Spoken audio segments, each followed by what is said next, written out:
my name is Bree. I work as a content creator and marketer in the media industry.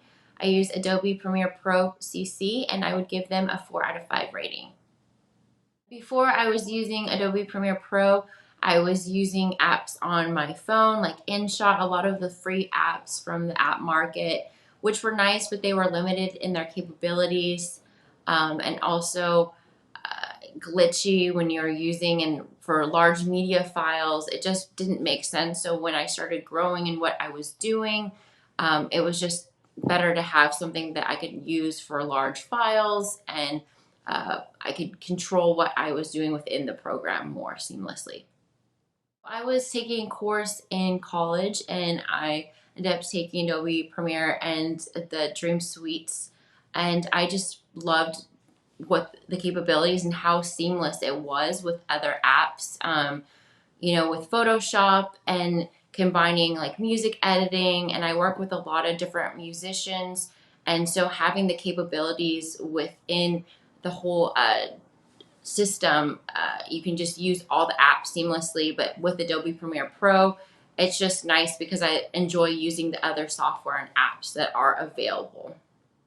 When integrating that into my team, I have a team of 3 to 4 people that I generally work with on projects, and some of them had not used Adobe Pro before, and I had to train them, and it was a little challenging. But there's courses on LinkedIn now, and I helped purchase some courses for them, which was nice because the integration system with LinkedIn and the Adobe Premiere, it was just seamless because you can download like the e-courses, and I was able to provide the training through that to people that I worked with, and also there's tons of free videos available.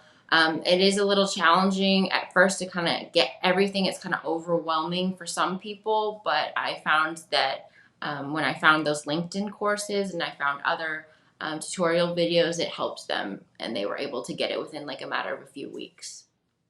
For first-time buyers of Adobe Premiere Pro, I would recommend definitely investing in the LinkedIn Learning. Adobe has great learning tools on their website and on the platform when you're first using it, but when you are like first discovering it, I definitely recommend LinkedIn Learning.